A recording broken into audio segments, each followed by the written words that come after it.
We just celebrated the leap year, and I say celebrate because I really made it a point to treat that day as a gift. Every day is really a gift, but on February 29th, I really looked at it as God giving me an extra day this year to do something great with it. So I was really intentional. I won't get into all the things I did, but the big thing I did was I helped run a fundraiser for the Special Olympics. Russ and a bunch of awesome dads in our town are on a flag football team, and every year they play this big tournament at MetLife Stadium called the Snowball. Their team was created in memory of our dear friend's son, Luke, who passed away and he had special needs. The team's name is Luke Warriors, and every year we raise money in his memory. And Luke's dad gave a speech at the event. And as he was talking, it really made me realize how important it is to have good people in your life and how important it is to really foster your friendships. I know as busy working moms, it's hard to stay social. We're running the kids around, activities on the weekends, and I know by the evening I'm tired and would so much rather lie on the couch with the kids and watch a movie than go out. But it's always good to get an adult's night out or a girl's night out once in a while. And don't fall back into the excuse that you do not have time, because you do. And in today's episode, I will walk you through how to use your Google Calendar to manage your time and squeeze in a girl's night here and there. Are you feeling overwhelmed trying to juggle all the many hats you wear as a working mom? Do you want more quality time with your family without distraction of work and time alone to take care of yourself and your needs? Welcome to Mom Wife Career Life. I'm Kerri, a wife, mom of 3, and a recovering perfectionist. In this podcast, I will teach you how to create balance in your life by implementing healthy habits, organizing your home and your schedule, being intentional with your time and in your relationships, and most importantly, how to start putting your needs first, because no one can pour from an empty cup. Grab that second cup of coffee, or if you're anything like me, your third. It's time to dive into today's episode of Mom Wife Career Life. As working moms, the struggle is real. We just have so much going on all the time and so many things getting thrown at us at once that it's really hard to keep everything straight. What's going on in a day, who needs to be where and when. If you don't have a good way of keeping all of those things on your plate organized, it really just adds more stress to your life. And this is the first thing we look at in my one-on-one coaching sessions. We start out with a time audit to see where you're actually spending your time. I have you share how you currently manage your time, what systems you have in place, if any, and then I walk you through step by step on how to plan your week more efficiently. Get rid of those time wasters and make sure you are blocking in time and space for the things that you should be prioritizing, like self-care and family time, to name a few. Discovery calls are free. They are a way for you to chat with me to see if we're a good fit. You have nothing to lose, but so much to gain. So check out the show notes for the link. And on that topic of being more efficient with your schedule and managing your time, today we'll be talking about how to use your Google Calendar to make your life easier and really manage your entire family schedule. So let's jump right in.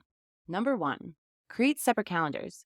You can set up different calendars for work, for personal, for kids' events, or you can even set one up for each one of your kids, which is what I do. I do this for a couple of reasons. One, I can easily click on the calendar that I want to view or not view, especially for work, because I don't want to leave my work calendar visible all the time. It actually stresses me out if I open up my calendar and see all those meetings. So I only click the work one when I need to schedule an appointment during work hours to see what might be going on that day.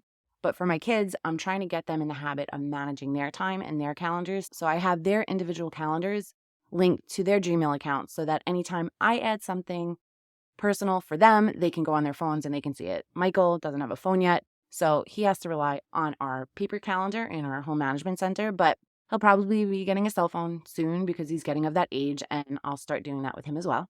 Number 2, color code events. I color code everything. Each kid has their own color, and I use that both on our Google Calendar and my paper calendar. I'm a very visual person, so it really helps me differentiate everything and makes the calendar less overwhelming when I open it because I could actually see what's what. Number 3, set reminders and notifications. This is a big one. When you schedule events, you can set reminders for yourself. You can set reminders for weeks before, days before, or minutes before, and I use this all the time. If the kids have a birthday party, I set a reminder for 2 weeks before the event, so I have a reminder to actually get a present. If I have an appointment or have to be somewhere, I set a reminder for at least a half hour before I have to leave in case I totally forgot and have to get ready or finish something up. And if it's a virtual appointment or like a podcast interview, I set multiple reminders the day of one to remind me in the morning, one an hour before so I can make sure I'm prepped, and another 15 minutes before because sometimes I'll get up from my desk to go grab a coffee and then I'll get totally sidetracked. And before I know it, a half hour will go by. So those reminders are really important to keep me on task. Number 4, add notes and links under the descriptions. This is such great real estate to keep you organized. You can add anything under the description section, notes about the event, what you have to bring or pack. If there's an Evite or a website, you can add that link. You can GPS the directions and save the link and put it in the description. So now when the event comes up, you're just clicking the meeting invite and your directions pop up right away. You can also put the address and the locations, and if it saves properly, you can click the address and it should give you the option to open up whichever GPS apps you have on your phone. If you have to coordinate a pickup with your spouse, you can also make a note in the description setting, or if you put the GPS link in the description, you can actually type in anything you want in the location section. Like I can put in, instead of the location, Russ, pick up Kaylee, or you could put anything else important you want in that area. But that's real estate that can really help keep you organized. Number 5, set up reoccurring reminders. This is great for anything that's reoccurring. If your kids have a standing weekly activity that doesn't have a calendar you can subscribe to, you can just set it up in your calendar using this function. I also use this for Brody, my pup's medication. He has one that he has to take once a month and one every 3 months. I would never remember that on my own. So it's right there on my calendar and I get that reminder when it's time to give it to him. You could also use this function for home maintenance, like changing your filters or changing your batteries on your smoke detector. Number 6, use the search function to find events easily. This is something I just recently discovered. I feel like such a dope that I didn't realize it sooner, but there is a magnifying glass on the top right corner that allows you to search for events. So if you can't remember when something is, like your dog's vet appointment, just type in vet and it will pop up. I used to just scroll through my calendar until I found it, and sometimes I would skip over it. So this function saves me time. Number 7, add buffers.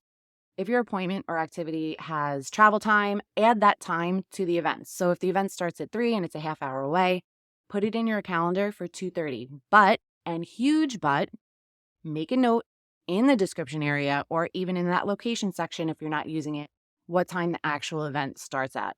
Adding buffers is useful when you have a really busy schedule because you don't want to overbook yourself, and make sure your spouse is aware and is on board with adding buffers. You don't want to cause more confusion. But, as moms, we are always doing that mental math in our heads of our kids need to be picked up by 3, what time do I have to leave at, and add in multiple events that day, and that's just a lot of mental math. So you can save yourself a lot of time and a lot of headache by just putting in those buffers. Number 8, time blocking. I am all about time blocking. I've shared how I block my calendar at work, but you could do the same with a Google Calendar. If there are personal things you need to do during a work break, you can block your work calendar and just put personal in the description of your work calendar and use that as a trigger to go to the time block on your Google Calendar. You're basically creating an event in your Google Calendar for your to-do list. And within this description, you're putting all the things that you want to get done in that time period. For instance, today I need to make a bunch of doctor's appointments and the offices are only open during my working hours, so I have to do that during the day.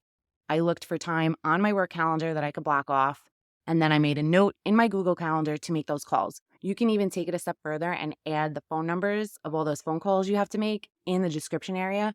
Once you add the number in the description, it's clickable and it will recognize it as a phone number, and you just click it and it'll make the phone call for you. So when you're planning out your week, you can really save time by putting all that info in the description area. So when you get to that time block, you're not wasting time looking for numbers or the information you need to get that task done. It's all just right there. Number 9. I know we already talked about creating separate calendars for your kids and for work and for personal, but this one really deserved its own tip. It's not something I do personally, but I know a couple of people that do it and love it, and I'm going to start giving it a try.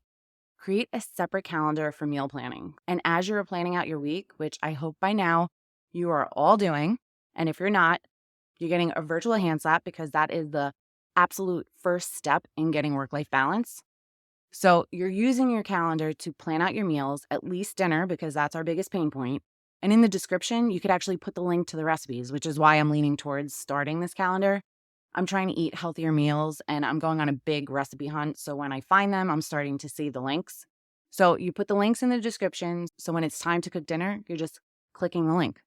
Once you have your week of meals planned, you can copy and paste the ingredient list into a document so you can figure out what ingredients you have and what you need to pick up this week. So it really helps with that whole meal planning, which, by the way, I also have a time-saving meal planning workbook that I'm giving away to all of my listeners. The link for your free workbook is in the show notes. But by creating your own meal planning calendar, you can hide it when you're not using it. So it's a great little tool. And number 10, link your Google Calendar to your Alexa, and then you can ask Alexa what is on your calendar for the day, or even better, your kids and your husband can ask, Alexa, what's on the calendar for the day? You can always go to your phone and check, but I really try not to look at my phone too much in the morning because then I see those little red bubbles that are enticing me to go waste my time in an app. And my morning routine is way too precious for me to waste any time on social media. So this is one of my favorite time-saving tips. I hope you found today's episode helpful. And if you have any Google Calendar tips, I would love to hear them. So head on over to our free Facebook community, Work Life Balance for Working Moms, and tell us all about it.